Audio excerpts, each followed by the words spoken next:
Olá, pessoal. Estamos aqui de volta para o nosso terceiro bloco para falar de saúde mental. Estamos aqui com o Dr. Daniel, professora Lumena, onde a gente vai abordar com um pouquinho mais de detalhe a rede de atenção psicossocial, né? A gente terminou o nosso bloco anterior falando um pouco do limite da loucura, né? Um pouco de o que eventualmente leva, né, um profissional de saúde a iniciar, né, um processo que ele não é de cuidado real. E muitas vezes o profissional que faz o encaminhamento ele está embebido de querer fazer o bem, e ele não se dá conta do que vai vir e da trajetória, né, de isolamento e de descuidado até que ele proporciona para aquelas pessoas. Para a gente falar um pouco de rede, né, eu queria que vocês abrissem, com o link do que a gente conversou, de casos que, eventualmente, esse tratar, né, fechado, proporcionaram, né, em termos de isolamento social, em termos de tragédia. Fechado no próprio espaço do cuidado. Não, quando a gente fala, por exemplo, eu internei uma pessoa num manicômio. Qual a repercussão disso na vida dela? Né? Eu tenho certeza que vocês viveram coisas de cuidado de pessoas, de pessoas que foram retiradas disso e que têm histórias, eventualmente, muito importantes de serem compartilhadas. Né? Eu queria começar com a sua provocação da loucura, né? E acho que aí tem que ir para a poesia. O Manuel de Barros fala duas frases que, para mim, dialogam com isso que a gente está conversando. Uma é: a reta é uma curva que não sonha. Então, tem gente que acha que a loucura é um desvio dessa reta que a gente se colocou para caminhar. E ele fala: desculpa, mas eu preciso ser outros. E nós somos muitos, não só o psicótico é formado por muitos, nós também somos muitos. Então, eu acho que a gente olhar como vamos cuidar desse ser outros, que é tão diferente, talvez a gente ache, do nosso ser outros, como é que a gente vai lidar com que ética com isso? Né?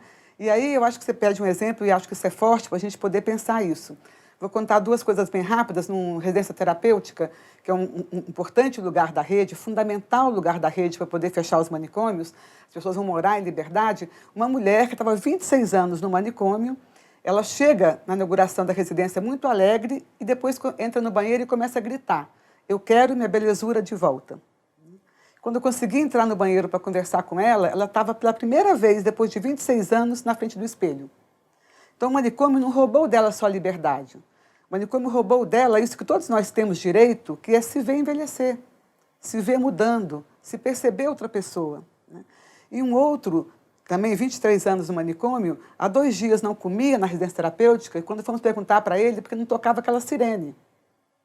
Há 23 anos ele comia quando tocava uma sirene. Então, o projeto terapêutico singular dele foi ajudá-la a reconhecer alimento, ir na feira, comprar, aprender a cozinhar, aprender a abrir geladeira, escolher, não gosto de maçã, gosto de banana. Né? Então, o manicômio rouba muito, muito mais do que a pseudo-liberdade. Né? Ele rouba a produção de subjetividade, a possibilidade de se fazer pessoa, né? Que nós que estamos aqui circulando com toda dificuldade podemos fazer escolhas. Né? Eles não fazem escolhas. Ainda continuando a provocação do limite da loucura, daí eu vou trazer a fala para o meu espaço de quem cuida de pessoas que têm doenças mentais graves, que quero ajudar no tratamento e tenho que saber quando eu considero privá-la de liberdade, né? Porque isso é importante. Vou usar um exemplo bem clínico, né? Se a gente pega uma pessoa com dor no peito, jovem, esportista, uma dor atípica, eu posso relativizar e fazer uma anamnese mais ampla e não considerá-la, mandá-la para o hospital porque eu estou suspeitando de um infarto agudo do miocárdio. Mas se eu pego uma pessoa, né, fumante, com uma história típica, ali com uma dor bem característica, eu tenho que considerá-la uma avaliação hospitalar. Eu tenho que me entender no espaço onde eu tenho que considerar uma avaliação mais complexa por especialista por situações mais graves. E uma vez que a gente se dispõe a lidar com pessoas com sofrimento psíquico e doença mental, a gente também tem que saber avaliar o grave. Né? E o limite dessa loucura para a gente, né, que está ali, eu estou dispondo a lidar com uma pessoa com sofrimento psíquico, uma pessoa deprimida, ou estou renovando a receita de uma pessoa psicótica, eu tenho que entender que em algum momento do descontrole dela, ela pode estar colocando em risco a própria vida dela, ou colocando em risco a vida de outrem. Num surto, ela acha que tem alguém falando no ouvido dela que ela tem que dar uma paulada na cabeça do outro. E se não tiver quem o escute e cuide dessa pessoa, de repente ela vai lá e dá paulada na cabeça do outro. Ou aquela pessoa deprimida passa ali no médico numa última pedido de socorro e fala, eu quero me matar. Como assim? Se eu souber avaliar o risco suicida dela, toda a dimensão, eu tenho que mandar essa pessoa para um hospital geral, em particular, para uma avaliação psiquiátrica adequada e, eventualmente, por um período específico de cuidado, tirá-la desse risco. Daí, a palavrinha, a frase mágica que eu descobri, dessa é a dica para os médicos. Risco de auto-heteroagressão. Esse termo abre portas numa emergência psiquiátrica. Porque o pessoal da emergência psiquiátrica vai saber que na atenção básica não tem alguém que não entende de nada. Né? E vai até pensar 2 vezes antes de dar alta para essa pessoa, porque às vezes acontece. Mas ali na UBS eu identifiquei, isso é um processo que a gente tem que aprender, né, fazer uma anamnese psiquiátrica e saber avaliar o risco suicida, saber avaliar o tanto que essa pessoa está delirante, que ela está alucinando, né, qual é o componente. Ela está ouvindo voz de comando que manda ela agredir outro, essa pessoa precisa ser cuidada e emergencialmente. Então, é um limite da loucura que a gente que às vezes não tem a subjetividade para fazer, né, dar esse olhar tão interessante, e ele é necessário para quando a gente cuida desse aspecto mais subjetivo que a Lumena trouxe, mas a gente tem que entender que tem um espectro que, graças a Deus, não é a maioria, é a exceção, mas que eu tenho que falar, isso daqui eu tenho que mandar para emergência. Daí considerar a rede de urgência e emergência, o SAMU que vai remover, com todas as dificuldades, o hospital geral que vai avaliar, eventualmente internar, e quando tiver alta, quais dispositivos da rede vão utilizar?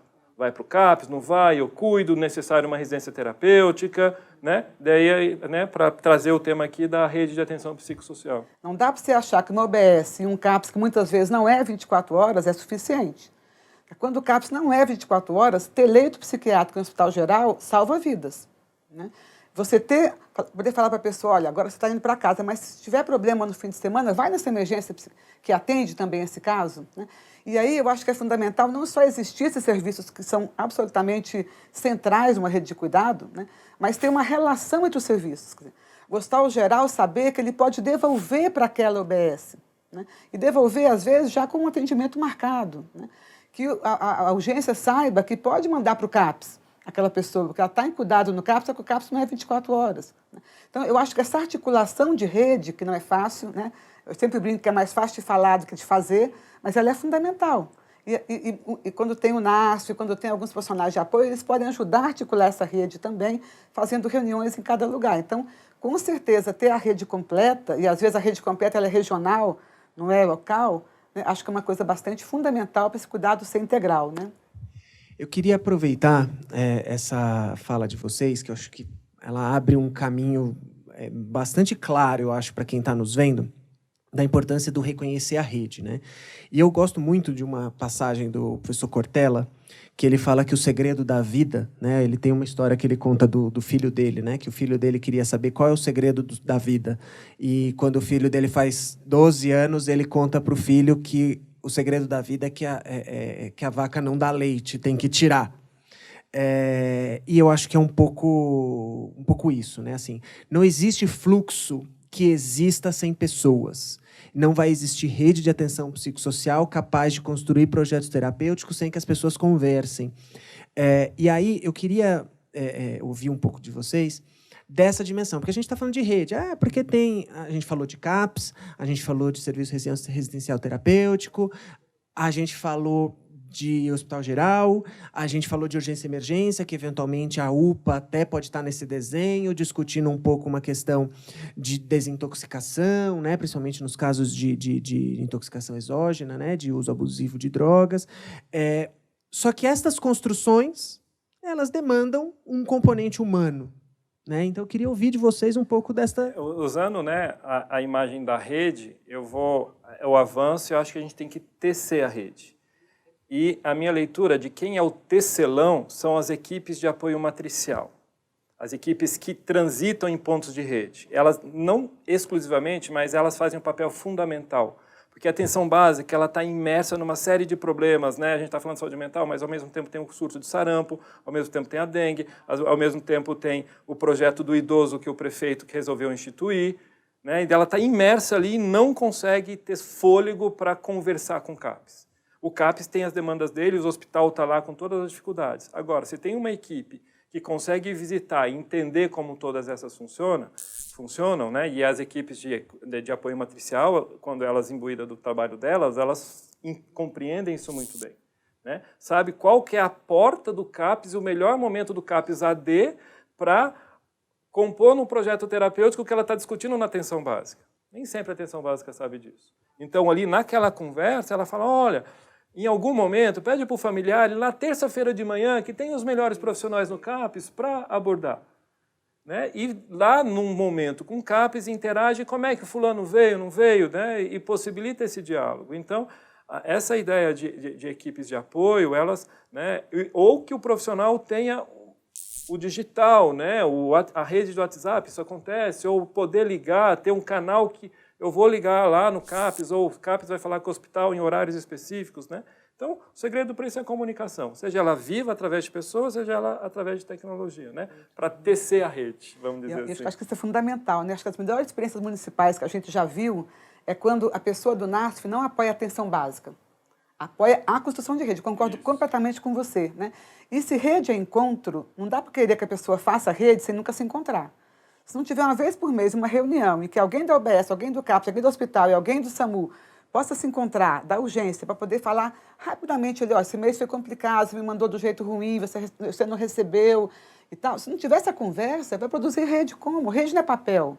Né? Então, acho que isso é fundamental. E o segundo ponto é, tem gestor que acha que todo mundo chega no serviço pronto. O cara se formou num lugar que nunca discutiu isso que a gente está discutindo nesse programa. Se não tiver uma oportunidade, uma educação permanente, que faça essa discussão com as pessoas, elas vão entender como? Com o que elas sabem. E muitas vezes não é isso que está previsto ali naquela possibilidade. Então, protocolo, né, e regra não dá conta sozinho do cuidado. Né? Uma das coisas que eu acho que também precisa estar claro quando a gente fala de construção de rede de atenção psicossocial é que a gente está falando de um problema muito complexo. Muitas vezes casos que extrapolam em termos de vulnerabilidade, em termos até de exclusão social. E existem alguns dispositivos da rede de atenção psicossocial que eles são muito importantes, como o consultório na rua, como as unidades de apoio, serviços de república terapêutica, mas existem a necessidade também de articulação intersetorial. Queria que vocês falassem um pouquinho sobre esses limites, né? A gente tem até um caso no nosso curso de especialização, que é um caso complexo, que fala de um paciente, né, em situação de rua, que se torna um problema e que ele é invisível até que ele se torne um problema. Então, eu queria que vocês falassem um pouquinho disso para a gente poder finalizar esse bloco e compreender um pouco essa rede que se constrói e que ela extrapola em muito a saúde, né? A gente precisa interiorizar o conceito de determinação social da doença para entender a RAPS, talvez seja a que mais isso se expresse. Eu acho que um desafio nessa composição de rede, daí eu vou extrapolar um pouco, é que muitos dos profissionais que a compõem não a vivem. Então, eu falo pela atenção básica. Muitas vezes a gente dimensiona oferecer aquele cuidado porque eu enquanto pessoa, não utilizo ele. Né? Então, eu não faço parte da rede. Eu, Daniel, pessoa física, pessoa pai de família, que tenho meus problemas familiares, minha lógica de cuidado é outra. No dia a dia do trabalho, eu não considero, né, eventualmente, lidar com o problema familiar que eu estou vivendo, compor rede e pedir ajuda. Né? Então, para só mais um temperinho do desafio de que é fazer rede, é que os profissionais de saúde, eles também têm uma dimensão e que um dia eles participem enquanto os usuários da rede. Né? Isso foi um exemplo muito vivo que eu vivi na Inglaterra. Né? O cara era óbvio que a filha dele, adolescente, tinha que ser cuidada na atenção básica numa perspectiva ampliada, porque que ele tinha que oferecer isso para as adolescentes que ele cuidava, porque a filha dele cuidava assim. Né? Eu acho que isso é uma coisa, às vezes, que complica o nosso trabalho no serviço público, porque muitos dos usuários, a não ser agente de saúde, alguns outros profissionais, não utilizam o próprio sistema. Né? Então, não o consideram. Né? Além de tudo que já foi dito dos desafios de rede. Então, só para trazer um outro componente de desafio aqui. E acho que tem uma questão importante nisso, que eu acho que é fundamental, esse ponto que você está tocando aqui com a gente, né, Daniel? Que é o território. Eu acho que só dá para pensar rede intersetorial se eu conheço aquele território. E aí a OBS ela é super potente para isso. Eu estava com os alunos de 5º ano outro dia num território de uma OBS e pedi para eles andarem um pouco no território e ver o que eles viam. E a maioria, quando voltou, só via vulnerabilidade, porque vem de um outro lugar social. Ah, eu vi aqui que tem esse córrego, eu vi aqui que tem gente morando na rua. Aí, agora volta e veja as potencialidades daquele território. Então, se a gente conhece aquele território, sabe que tem uma associação de idoso, que sabe que tem uma academia da saúde na praça, que sabe que tem, né, um grupo ali que trabalha com mulheres, enfim, eu estava no OBS em que perceberam que tinha uma senhora, uma mulher que oferecia curso de maquiagem de graça, né? Curso de pintura. Então, se eu conheço as ofertas daquele território, feitas pela comunidade daquele território, tem um centro cultural, tem um centro de convivência, tem uma escolinha de futebol, enfim, sei lá, né? Cada território tem as suas coisas. Eu posso, enquanto OBS, me conectar com esse território e fazer um cuidado intersetorial. Não é só com as secretarias gerais que eu faço cuidado intersetorial. Então, eu posso, por exemplo, discutir com aquela escolinha de futebol se não pode ter 2 vagas, né, sem pagar, para pessoas que a OBS encaminha. Eu posso negociar com a mulher que dá curso de maquiagem para aquelas mulheres que estão em violência doméstica e se acham horrorosas, porque são todo dia desqualificadas pelo opressor, fazer um curso de maquiagem, né? Então, eu acho que pensar o cuidado intersetorial não só em grandes ações, que também são importantíssimas, né? Você ter um centro de convivência, por exemplo, te ajuda muito a fazer cuidado intersetorial, mas também como que eu, da OBS, posso produzir um cuidado intersetorial na escola. A escola pode ser um espaço de cuidado intersetorial. O mesmo menino que está para a gente como um menino, né, quase surtando, é um menino que na escola tem problemas, é um menino que está no CRAS, porque também tem problema. Então, acho que a UBS pode articular ela um cuidado intersetorial, né? Muito legal. Bom, gente, a gente vai finalizando o nosso terceiro bloco. Temos ainda bastante coisa pela frente para conversar. Acho que se a gente ficasse aqui conversando blocos e blocos, não esgotaria o assunto, mas a gente ainda tem bastante coisa para conversar. Fique conosco, curta o nosso vídeo. Daqui a pouco a gente retoma com mais um pouquinho de saúde mental na atenção básica. Até daqui a pouco.